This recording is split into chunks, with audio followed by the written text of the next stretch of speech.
You're watching Press TV. Time now for the news review. Iran's top general says that the country won't tolerate the presence of thousands of armed terrorists close to its borders and will continue military operations against them. Chief of Staff of Iranian Armed Forces Major General Mohammad Bagheri was referring to the presence of terrorists backed by the U.S. and Israel in the Iraqi Kurdistan region. He said that Iran has frequently warned the Iraqi Kurdistan's officials against allowing such armed groups to have bases there.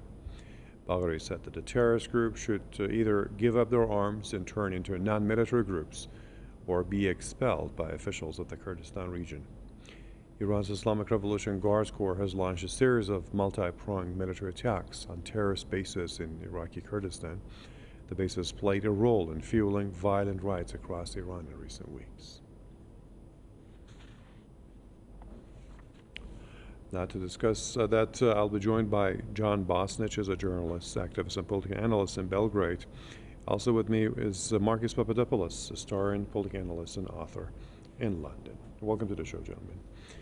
Now, John, this is what Iran, what the story is. Multiple warnings, and unfortunately it fell on deaf ears, and then in different ways, as I just said in the intro, Iran has been threatened by the presence of terrorists on Iraqi soil, the Kurdistan region. And that's why IRGC decided to, from time to time, to launch operations against them. Let's have your comment on this. Well, this is a natural right of every sovereign country to protect itself from external attack, and especially from terror attacks.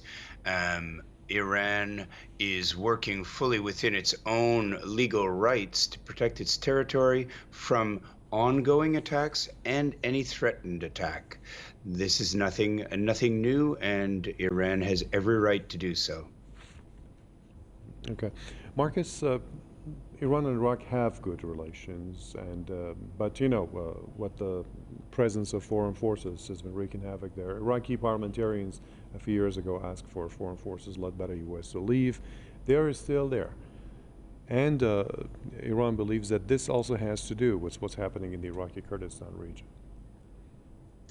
Well, these are particularly critical times for Iran.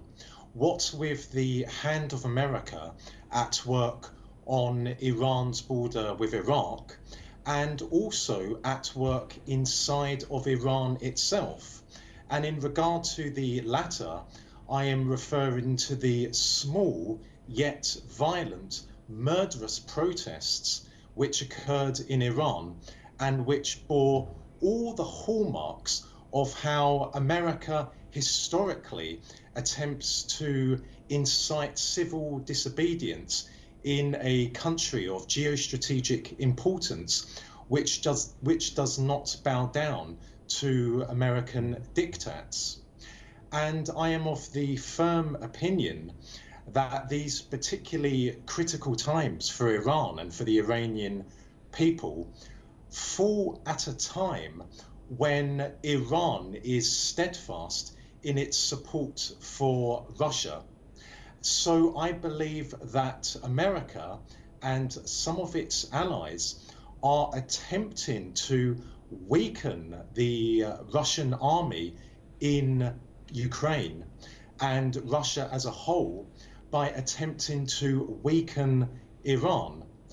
And in regard to Iraq, we have to understand that Iraq is not a vassal state of America's. A very good modern day example of a colony of America's is Serbia, whose president, one Alexander Vučić, constantly talks about how he is an independent leader and he has internal enemies all around him.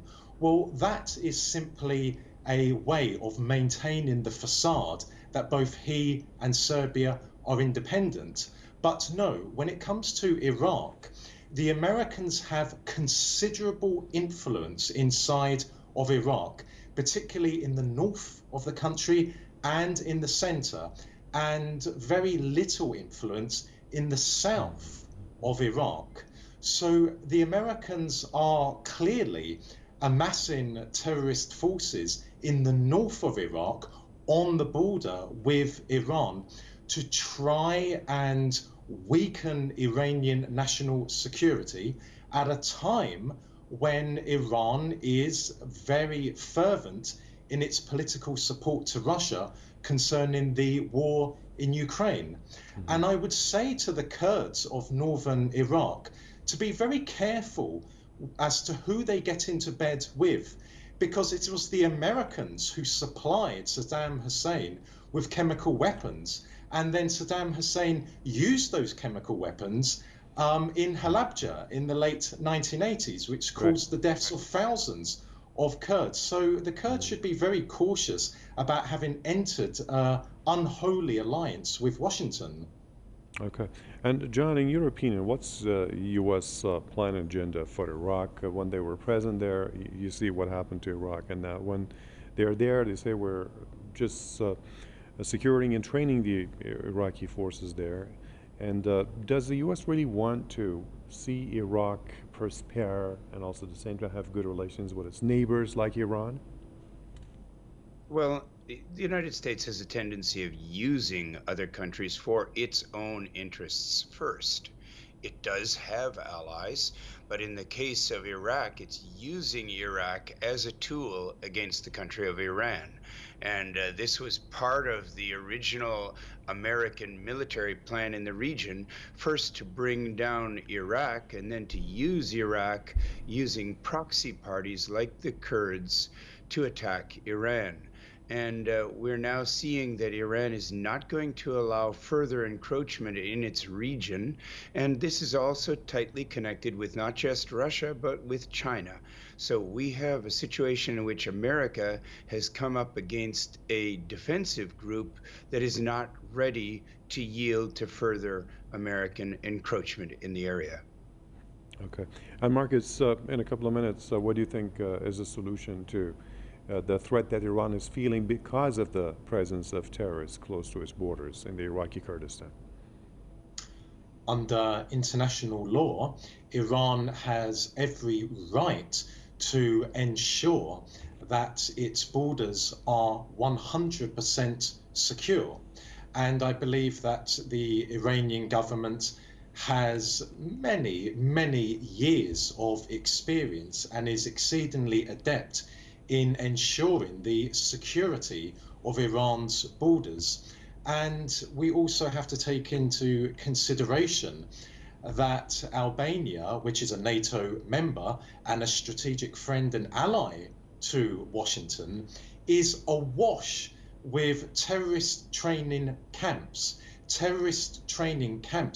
which comprise personnel from the horrendous, murderous MEK terrorist organization, which has immense blood of Iranian civilians, men, women, and children on its hands. So the Iranians will undoubtedly take steps to ensure that its border with Iraq is secure, and also the Iranian government exerts influence inside of Iraq. Iran has a good relationship with the Iraqi government, which again takes me back to what I said moments ago. Whilst America has very considerable influence inside of Iraq, nonetheless, the Iraqi government is not a colony of America's, and that is demonstrated by the Iraqi government's close relationship with Iran. Okay, thank you so much for your comments and insight. John Bostich in Belgrade, Marcus Papadopoulos in London. Thank you for watching this episode of the News Review on Press TV.